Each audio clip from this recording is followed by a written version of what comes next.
के कार्यक्रम में आज आपका स्वागत और अभिनंदन है। हम हिंदी साहित्य और उसके विविध रचनाकार, उनकी रचनाएं, उनकी रचनात्मक प्रवृत्तियां, उन पर चर्चा कर रहे हैं। आज हम एक विशिष्ट रचनाकार पर बात करने जा रहे हैं, जिनको एक संत के रूप में, एक समाज सुधारक के रूप में, एक सांस्कृतिक चेतना और बोध से जुड़े हुए प्रणेता के रूप में, राष्ट्र उन्नयन के प्रवर्तक के रूप में, इस तरह के तमाम पक्षों को उद्घाटित करने वाले एक प्रबल, सक्षम, समर्थ साहित्यकार के रूप में जानते हैं। वह है महामति प्राणनाथ। हिंदी साहित्य न जाने कितने संतों के प्रदेय से उपकृत साहित्य है। हम इस संत साहित्य की एक सुदीर्घ परंपरा को आदिकालीन साहित्य में, भक्तिकालीन और रीतिकालीन साहित्य में और यहाँ तक कि आधुनिक साहित्य में भी हम उस परंपरा को देख सकते हैं। मध्यकाल में जिस संत काव्यधारा की बात होती है निर्गुण काव्य के अंतर्गत, उसके प्रणेता विश्व प्रसिद्ध रचनाकार, कवि, संत, महाकवि कबीर के रूप में हम करते हैं, उनकी चर्चा होती है। संत कबीर, दादू, सुंदरदास, रैदास, गुरु नानक देव, सहजोबाई, रज्जब अली, बहुत से संत हमारे साहित्य में विद्यमान हैं। इस दृष्टि से हिंदी साहित्य वैचारिक संपदा से संपन्न साहित्य है। दार्शनिक दृष्टि से, आध्यात्मिक दृष्टि से, योग चेतना की दृष्टि से और इन सब के साथ साथ तप और साधना की दृष्टि से अगर हम देखें तो हमारे बहुत से संत कवियों ने अपनी वाणी से पूरे देश को उपकृत किया, उनका मार्ग प्रशस्त किया। एक जन जागरण की भावना से अपने वाणी साहित्य का प्रचार प्रसार किया। भारत एक बड़ा देश है, अनेक राज्यों का देश है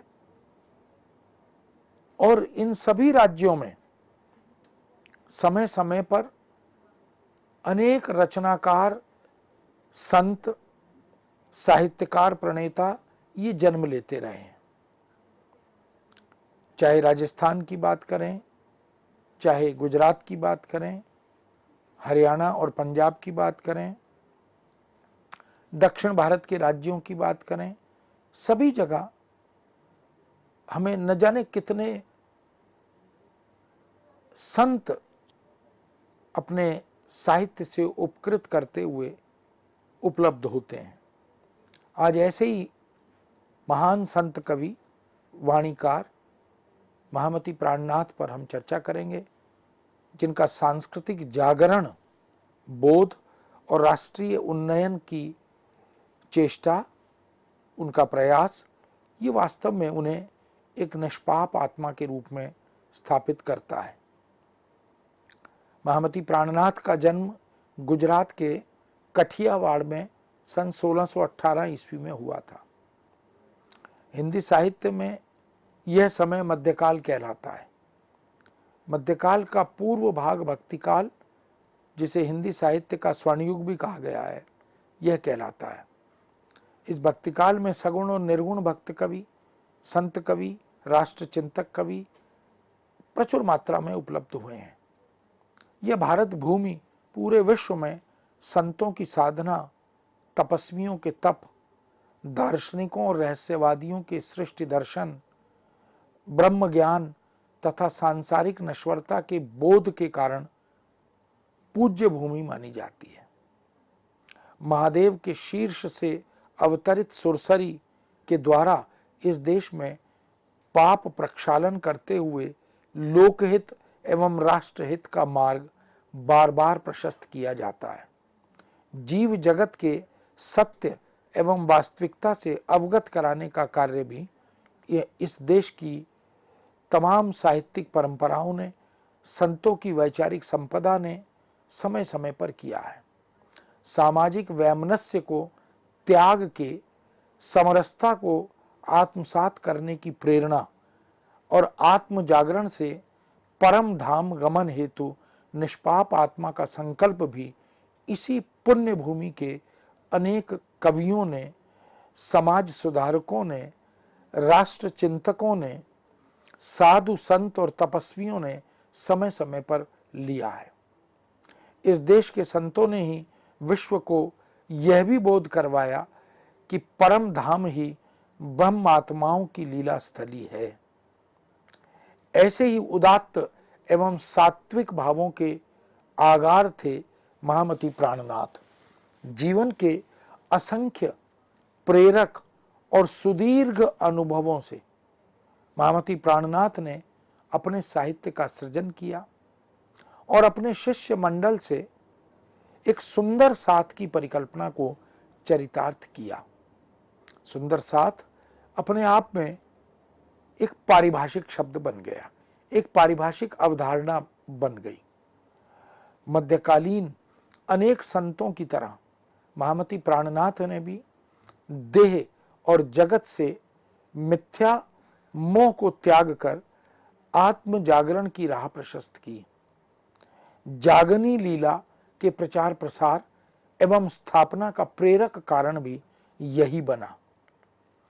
किसी भी साहित्य सृजन की प्रेरणा तुलसीदास और सूरदास जैसे महान कवि बनते हैं।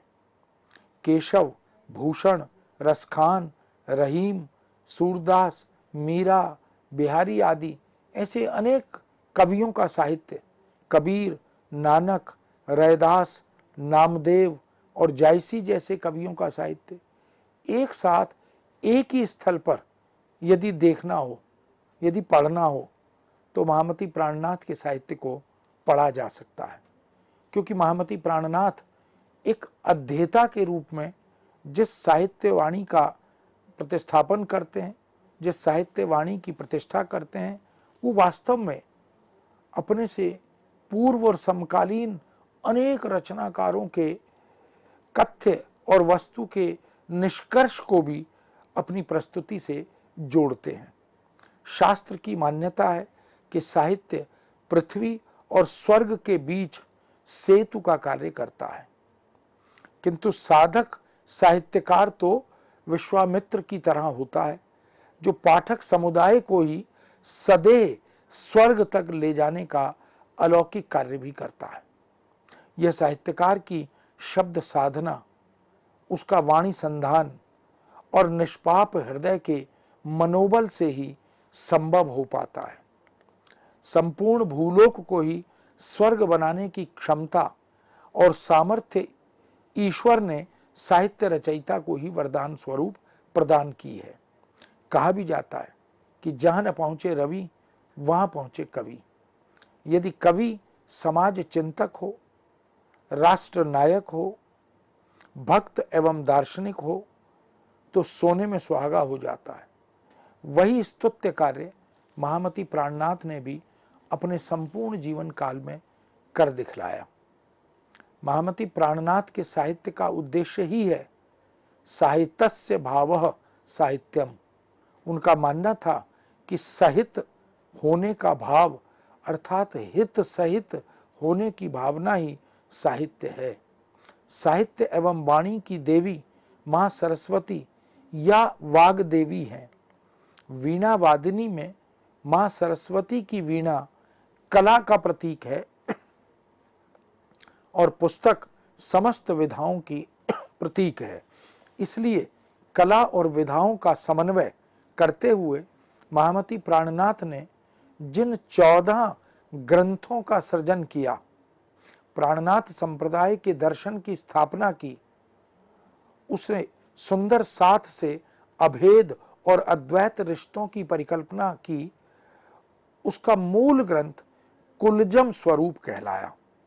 कुलजम स्वरूप के रूप में महामती प्राणनाथ ने एक प्रकार से भारतीय समाज को, मानव सृष्टि को एक वरदान दिया, क्योंकि इस रचना में महामती प्राणनाथ के संप्रदाय की मूल चेतना को, उनके मूल दर्शन को, उनकी सात्विक भावना को प्रतिपादित करने का कार्य किया गया है।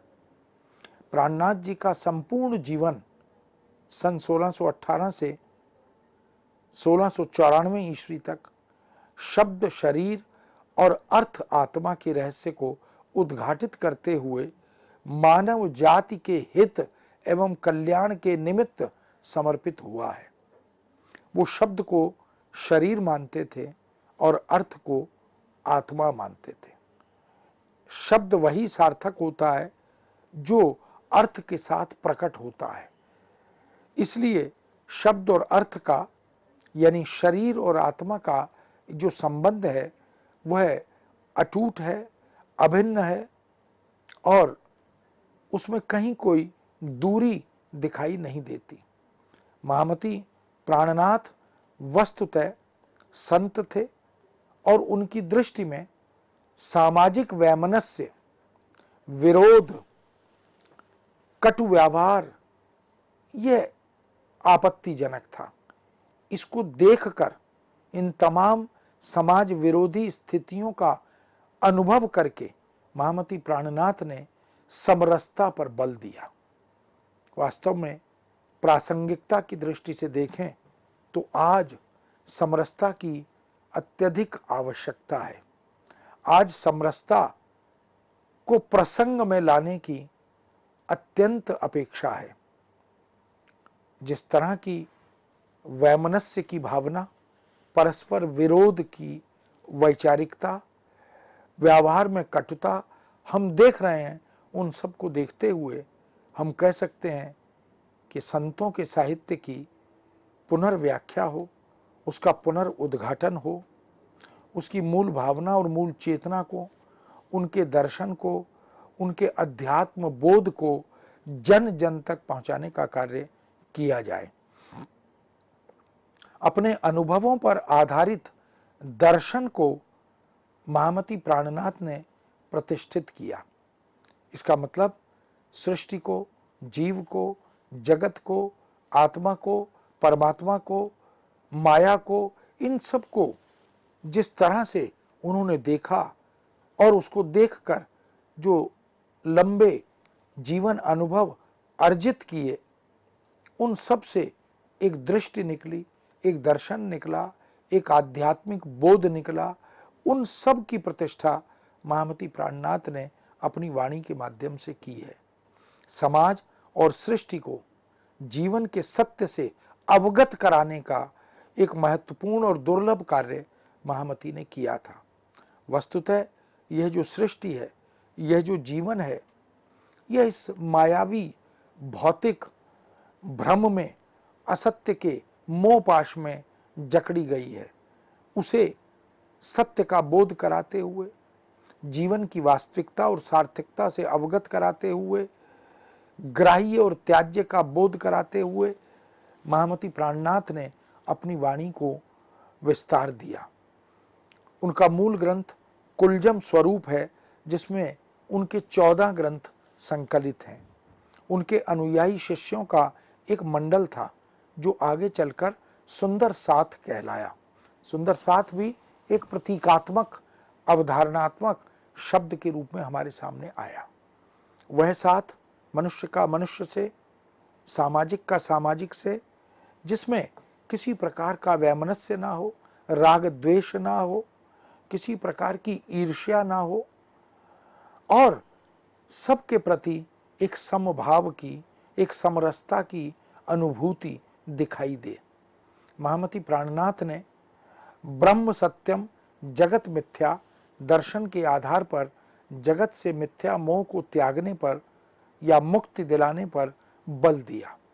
जागनी लीला अर्थात अपनी आत्मा को जगाकर परम धाम गमन पर बल देने का कार्य भी महामती ने अपनी वाणी के माध्यम से किया है।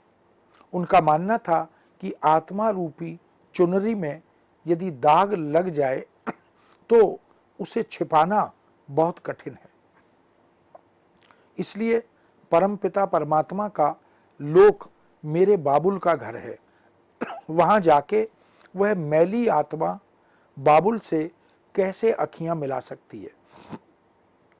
इसलिए महामती की दृष्टि में ईश्वर मिलन हेतु आत्मा का निष्पाप होना अर्थात निर्मल निर्दोष होना अत्यंत आवश्यक है। उन्होंने आजीवन इसी पर बल दिया। उनके अनुसार परम धाम वह है जहां ब्रह्मात्माओं की लीला स्थली विद्यमान है। प्राणनाथ जी का मानना था कि संसार से परे बैकुंठ है, बैकुंठ से परे अक्षरधाम है और अक्षरधाम से भी परे एक परम धाम है। इसलिए उन्होंने बैकुंठ की अवधारणा को स्पष्ट किया, अक्षरधाम की महत्ता को रेखांकित किया और परम धाम के सत्य से सभी को अवगत कराने का प्रयत्न किया। प्राणनाथ जी परम धाम के 25 पक्षों का उल्लेख भी करते हैं, जैसे रंग महल, नूर सागर, पुखराज पर्वत, 8 सागर आदि। इनकी बहुत विस्तार से अपनी वाणी के माध्यम से उन्होंने व्याख्या भी की है। प्राणनाथ जी त्रिधा सृष्टि के अंतर्गत ब्रह्म सृष्टि, ईश्वरीय सृष्टि और जीव सृष्टि की परिकल्पना करते हैं। इन तीनों सृष्टियों का विस्तार से उल्लेख करते हैं और उनकी अवधारणा को स्पष्ट भी वो करते चलते हैं। दृष्टिगोचर सृष्टि तो एक सृष्टि ही है। उनके मतानुसार सूक्ष्म लोक भी जगत का ही एक अंग है। इसलिए जगत के विस्तार के विषय में महामती की स्पष्ट मान्यता भी है कि 14 लोक इसी में है, 7 शून्य इसी में है, 8 आवरण भी इसी में विद्यमान है और आदि नारायण का ब्रह्मलोक भी इसी जगत में विद्यमान है। इसलिए जगत का जो वास्तविक रूप है उसको समझने की अत्यंत आवश्यकता है। प्राणनाथ जी ने मोह को दुखों का मूल कारण बताया। हम जानते हैं कि सभी संतों ने सभी भाषाओं में, भारत में अनेक भाषाएं हैं, हर भाषा के पास न जाने कितने सिद्ध संत, उनके साहित्य की संपदा यह मौजूद है। सभी संतों ने समय समय पर इस ओर भौतिक जीवों का, इस सृष्टि के मानवों का ध्यान आकृष्ट किया कि सारे दुखों का कारण मोह है। मनुष्य जब इस सृष्टि में आता है तो खाली हाथ आता है और खाली हाथ चला जाता है, और फिर इन भौतिक पदार्थों से जो कि स्थायी नहीं है, जो कि चिरंतन नहीं है, उनसे फिर कैसा मोह। और यदि मोह हम पाल लेते हैं रिश्तों के, नातों के, संबंधों के दबाव में, लोभ में, लालच में आकर यदि हम मोह पालते हैं तो वही हमारे लिए दुख का कारण भी बनता है। इसलिए वह बार बार इस बात पर बल देते हैं कि हमें अवांछित मोह नहीं पालना चाहिए। हम संतान के प्रति, संतान के भविष्य के प्रति, सुख के प्रति, सांसारिक कामनाओं के प्रति जो मोह पालते हैं वही हमारे लिए कष्ट पैदा करता है, पीड़ा का जन्म उसी से होता है। इसलिए उनका यह भी मानना है कि जीवात्मा अज्ञान, भ्रम, निद्रा से लिप्त होकर दुखी होती है। वह जो संतों ने बार बार ज्ञान की आंधी की बात की, वह अज्ञान को दूर करने के लिए सदा सर्वदा प्रस्तुत रहे, सजग रहे। महामती ने भी अज्ञान को दुख का एक बड़ा कारण बताया। इसलिए अज्ञान के इस भ्रम से, अज्ञान के इस मोहपाश से बाहर निकलना और उसे बाहर निकालना यह अत्यंत आवश्यक है। न जाने कितने भ्रम मनुष्य ने, सामाजिक जीव ने पाल लिए हैं और उससे वो आजीवन भ्रमित होता है। एक प्रकार से वह पथ विचलित भी होता है, निद्रा से लिप्त होकर वह दुखी होता है। इसलिए जागरण उनकी कविता में, उनकी वाणी में प्रखर होकर हमारे सामने आता है। वो कहते हैं कि जागते हुए भी निद्रा सी मुद्रा में रहने वाला ये मानव यह भूल जाता है कि सृष्टि का सत्य वस्तुतः शून्य ही है। इसलिए वो बार बार कहते हैं, प्राणनाथ जी इस मोह लिप्त दुखी जीवात्मा को सदा सर्वदा अवसरानुकूल जागृत करते हैं, उसे जगाने का आह्वान करते हैं, अपने लक्ष्य अर्थात परम धाम तक पहुंचने का मार्ग प्रशस्त करते हैं, संदेश देते हैं, उसे प्रेरित करते हैं कि ये जो आत्मा है ये उस परम आत्मा का एक अंश है। इसलिए अंततः उस परम आत्मा में ही इसे लीन भी होना है। आदि गुरु शंकराचार्य के दर्शन का मूल एक प्रकार से महामती प्राणनाथ ने भी स्वीकार किया। जो कबीर बार बार कहते हैं, जल में कुंभ, कुंभ में जल है, बाहर भीतर पानी, फूटा कुंभ जल जल ही समाना, यह तथ कयो ज्ञानी। तो वस्तुतः जो शरीर के अंदर आत्मा है वो घड़े के अंदर का जल है, और जो घड़े की दीवार है वो माया है, वो ये शरीर है। और ये जो बाहर सृष्टि है जो परमपिता परमात्मा का ही रूप है, इस सृष्टि में जब देह छूटती है, ये घड़ा टूटता है, इसके अंदर का जल इस बाहर के व्यापक जल में तिरोहित हो जाता है, लीन हो जाता है, उसी का अंश बन जाता है। इसलिए आत्मा और परमात्मा द्वैत नहीं अद्वैत है। वस्तुतः वो दो हैं नहीं, वो दो प्रतीत होते हैं, और प्रतीति का मूल कारण भ्रम है, प्रतीति का मूल कारण मोह है और निद्रा है, जिससे महामती प्राणनाथ बार बार निकालना चाहते हैं। मानव जीवन को निरंतर उदात्त, उत्तम, श्रेष्ठ और अनुकरणीय बनाने पर वो बल देते हैं। एक तरह से परिष्कृत करने की एक प्रक्रिया है जो महामती प्राणनाथ की वाणी के माध्यम से उद्घाटित होती है। वो सामाजिक को, इस समाज में रहने वाले मनुष्य को, इस देश में रहने वाले नागरिक को उदात्तता की ओर ले जाना चाहते हैं, इस चित्त पर जमे हुए कालुष्य से मुक्ति दिलाना चाहते हैं। वो कहते हैं कि इस भौतिकता के आवरण से बाहर निकलकर अपने आप को उदात्त बनाकर, उत्तम और श्रेष्ठ बनाकर हम इस तरह से प्रस्तुत करें कि हमारे आचरण, हमारे व्यवहार का अनुकरण अन्य लोग भी गौरव के साथ कर सकें। महामती प्राणनाथ जी का दर्शन तारतम ज्ञान का दर्शन कहलाया। इस तारतम ज्ञान से परम धाम की समस्त लीलाओं का बोध होता है। ईश्वर जो है वह इस सृष्टि में लीला पुरुषोत्तम के रूप में अवतरित होते हैं। उस परम धाम की न जाने कितने प्रकार की लीलाएं हैं। वो अवतारी पुरुष है, कभी राम के रूप में, कभी कृष्ण के रूप में, कभी अन्य हमारे आराध्य के रूपों में वो अवतरित होते हैं। लेकिन उस परम धाम की लीलाओं का बोध ही तारतम ज्ञान के माध्यम से महामती कराना चाहते हैं। तारतम दर्शन के अनुयायी ही प्रणामी संत तथा प्रणामी भक्त कहलाए। आगे चलकर जिस संप्रदाय की स्थापना हुई उसे प्रणामी मत या प्रणामी संत मत के रूप में स्थापित किया गया। तो ये जो सुंदर साथ है, यह जो प्रणामी मत है, यह जो तारतम ज्ञान से जुड़े हुए भक्त हैं, इन सब को महामती प्राणनाथ ने सृष्टि के सत्य का, जगत के सत्य का बोध कराया।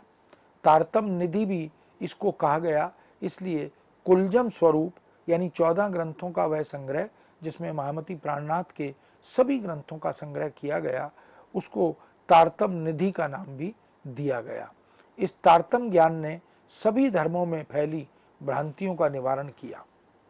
वास्तव में इस सृष्टि पर जितने भी धर्म हैं, जितने भी संप्रदाय हैं, उन सब में कहीं ना कहीं कुछ न कुछ भ्रम, कुछ भ्रांतियां अवश्य हैं।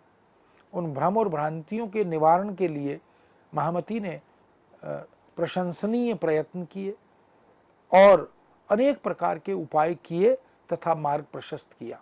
धर्म के अनादि स्वरूप को उन्होंने उद्घाटित किया। धर्म वह नहीं जो दुनिया समझती है, जो सृष्टि देखती है। धर्म तो जिसे धारण किया जाए वो धर्म है। इसलिए अग्नि का धर्म दग्ध करना, जल का धर्म तृप्ति देना, इसी तरह से उन्होंने धर्म वो जिसे हम आत्मसात करते हैं। प्राणनाथ जी महाकवि संत तुलसीदास की तरह, कबीर आदि संतों की तरह समन्वयकारी दर्शन के संस्थापक थे। चाहे अमीर गरीब हो, छोटा बड़ा हो, स्त्री पुरुष हो, ग्रामीण या महानगरीय हो, और किसी भी प्रकार से अगर कोई भेद हमने बना लिया है तो वो उसके विरोधी थे। इसलिए वो समन्वय की बात करते थे। उन्होंने भाषाओं में समन्वय, दर्शन में समन्वय, सामाजिक चिंतन और बोध में समन्वय, इस पर बल दिया। कुरान और गीता का सार निकालकर दोनों धर्मों में भी समन्वय का प्रयत्न किया। उन्होंने बताया कि जो बात गीता कहती है वही बात कुरान भी कहती है। इसलिए इसमें कोई भेद हमने जो बना लिया है वो एक सांसारिक भ्रम है। समकालीन पशु हिंसा देखकर प्राणनाथ जी ने कहा कि बेहतर हो कि स्वयं के अहंकार एवं मनुष्य में विद्यमान पशु वृत्तियों की बलि दो। यह जो पशुओं की बलि दी जाती है, जीव जंतुओं को मारा जाता है, इससे बेहतर है कि मनुष्य अपने अहंकार की बलि दे, अपने भ्रम की बलि दे। ये जो पशु वृत्ति मानवता के साथ जुड़ गई है, इसकी बलि देने की आवश्यकता है। इसलिए पशुओं की प्रत्यक्ष रूप से बलि, इसके वो घोर विरोधी थे और उनका कहना था कि पशु भी जीव है, जीव जंतु भी जीव हैं, इसलिए उनकी हत्या, उनका वध जो है वो उन्हें स्वीकार्य नहीं था। कबीर ने भी ये बात कही थी, बकरी पाती खात है ताकि मोटी खाल, जो बकरी को खात हैं ताको कौन हवाल। बड़े स्पष्ट शब्दों में इस प्रकार के आचरण और व्यवहार से जुड़े हुए जो सामाजिक थे उनको बार बार जागृत किया, उनको बोध कराया कि हिंसा से नहीं, अहिंसा से हम इस सृष्टि में एक समरसता पैदा कर सकते हैं। जीव जंतुओं में, पशु पक्षियों में भी एक प्राण तत्व है और वह ईश्वर का ही अंश है। इसलिए हम भले ही अलग अलग शरीरों में और रूपों में दिखाई दें, प्रकट हों, लेकिन ईश्वर, उसका अंश सभी के मन में, सभी के तन में, सभी की आत्मा में वही विद्यमान है। महामती अहिंसा के प्रबल पक्षधर थे। उनका स्पष्ट मानना था कि अहिंसक मार्ग ही प्रभु के निकट ले जाने वाला मार्ग है। इसलिए इस मार्ग पर चलने की बार बार वो प्रेरणा देते हैं, इस मार्ग को बार बार वो प्रशस्त करते हैं और इस मार्ग के अनुयायियों को देखकर उन्हें प्रसन्नता का बोध होता है। वे सभी उलझनों के मूल में बोली, नाम और चाल को ही देखते हैं। उनका दर्शन समाज से जोड़ने वाला दर्शन है, समाज से काटने वाला दर्शन नहीं है। प्राणनाथ जी शरीर को कष्ट देने के भी पक्षधर नहीं है। वो कहते हैं कि यह शरीर भी ईश्वर निर्मित है, ईश्वर की देन है, इसलिए हमें इसको कष्ट नहीं देना। ईश्वर नहीं कहते कि आप अपने शरीर को पीड़ा दो, कष्ट दो और उसके बाद उन्हें याद करो। साहित्य शास्त्र में यह प्रश्न बार बार विवेचित हुआ भी है कि कोई भी साहित्यकार साहित्य सृजन क्यों करता है, अर्थात साहित्य का प्रयोजन क्या होता है। महामती प्राणनाथ के साहित्य सृजन की प्रेरणा आंतरिक है और बाह्य है, आंतरिक भी और बाह्य भी। आंतरिक रूप से तो साहित्य सृजन आनंददायक माना गया और उसे स्वांतः सुखाय और रसास्वाद के निमित्त भी बताया गया, किंतु बाह्य रूप से यह अनिष्ट निवारण का कारण है, जनहित और लोकहित का कारण है, धर्म अनुपालन की शिक्षा का कारण है, मोक्ष के मार्ग की प्रशस्ति का कारण है। इस दृष्टि से हम देख सकते हैं कि साहित्य स्वास्थ्य वर्धन का भी कार्य करता है, यश और कीर्ति का भी प्रदेय बनता है। महामती प्राणनाथ ने भी व्यवहार ज्ञान के निमित्त ही साहित्य सृजित किया था।